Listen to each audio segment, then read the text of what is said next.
Hi again. This is lecture 7 in a series of videos I'm making for my Calc 2 class on sequences. And I wanted to talk about monotonic and bounded sequences here. So let's start with bounded. I've got a definition written here already, save a little time. And we say that a sequence is bounded above if there's a real number b for which an is less than or equal to b for all n. We call such a b an upper bound. The smallest such b is called the least upper bound. So let's look at some examples to get an idea of what we mean here. Let's actually put these examples from 1 to infinity. It doesn't really matter, but to look at them specifically, let's go from 1 to infinity. This one we can't start at 0, right? We could start at 2. Okay, all of these sequences I've listed here are bounded above.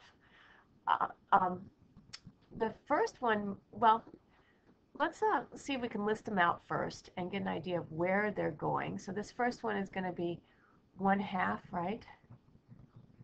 2/3, 3/4, 4/5, and so on. The top one is just one more than the bottom. They just increase sequentially. And what you can see is, since the numerator is less than the denominator, all of these things are going to be strictly less than 1, right? All of them. Because if you take something small, divide by something bigger, you're going to get something less than 1, and they're all positive. So this is bounded above by 1.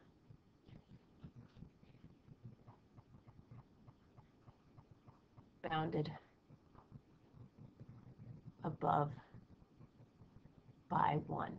All of the terms are less than or equal to 1. In fact, it's also bounded above by 2 and 3 and pi and anything bigger than 1, right? If it's bounded above by 1, it's bounded above by anything bigger than 1. And those are all upper bounds of the sequence. But now let's look at it a little bit further. So let's go here and notice that this is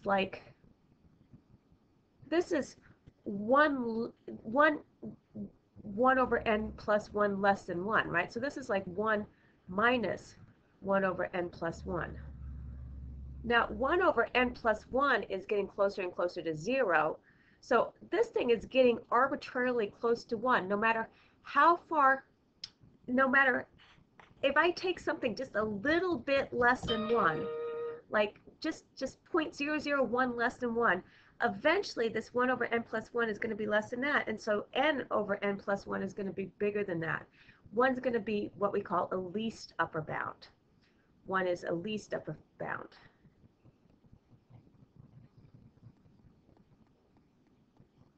The least upper bound.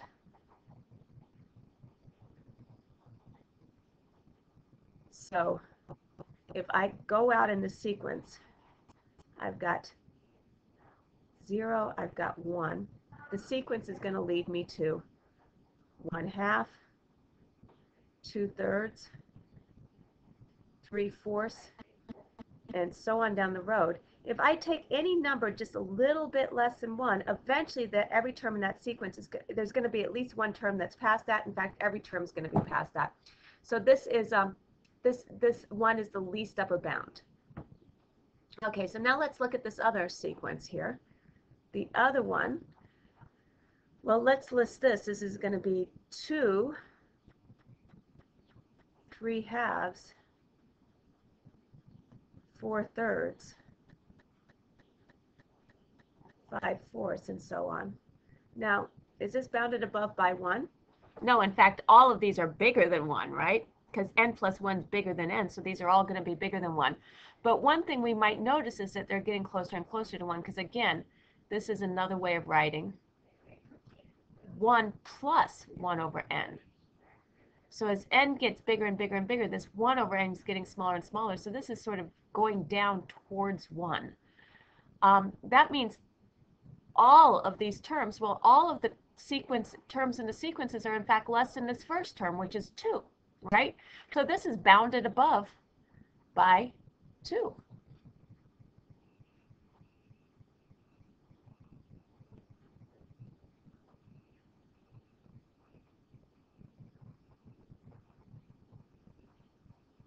by 2. And in fact, 2 is the least upper bound, because if I take anything smaller than 2, then I'm not going to have a 2 itself is going to be bigger than that number, and so it's not going to be an upper bound. So 2 is in fact the least upper bound.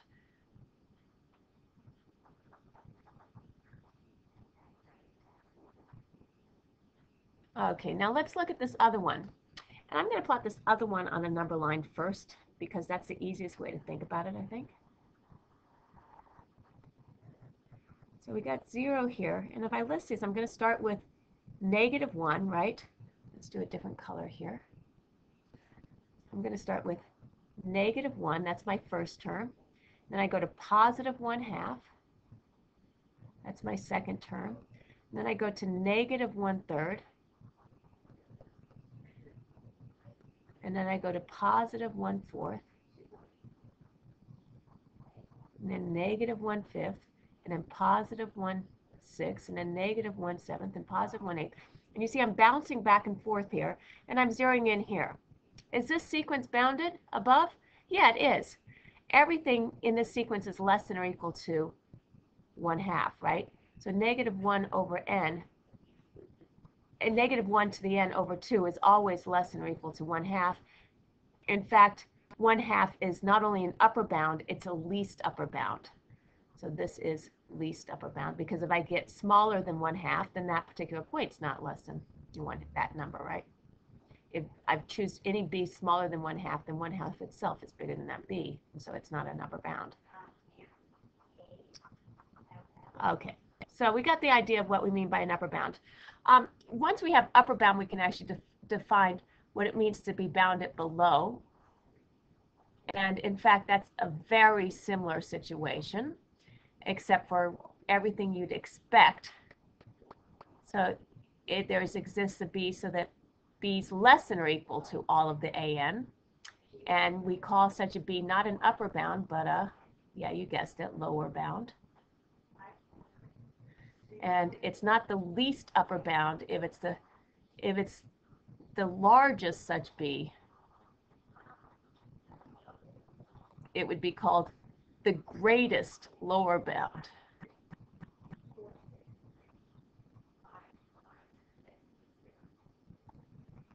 So you can be bounded above or bounded below, and it's completely analogous situations. This thing here, this one here, is in fact got a lower bound as well. What is it? Well, 1/2 is smaller than or equal to everything in the sequence. So 1/2 is a lower bound, but in fact it's the greatest lower bound, right? Because nothing bigger than 1/2 will be a lower bound.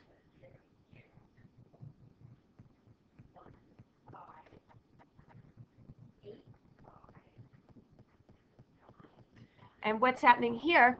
Well, all of the things in the sequence is bigger than 1, so 1 is a lower bound.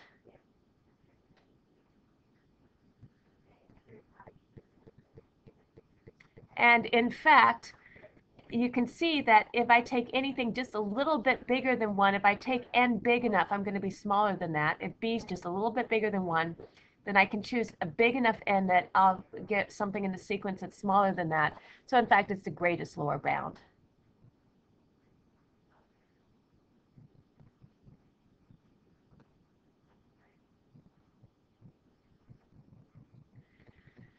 And now, what's the lower bound here? This is bounded below as well, because everything here is bigger than or equal to -1, right? And -1 is going to be the greatest lower bound here.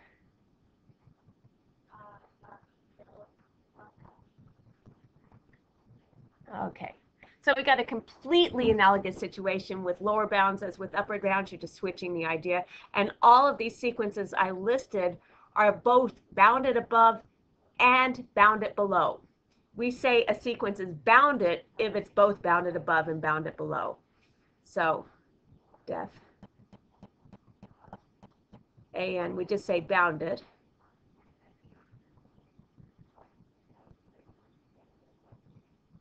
Oops, not bonded, but bounded.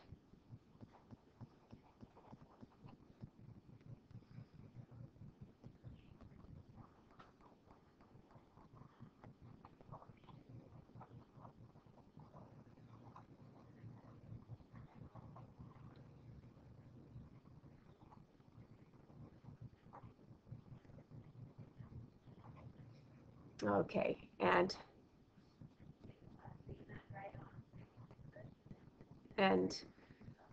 we'll talk about what we mean by monotonic in the next lecture. Okay, goodbye.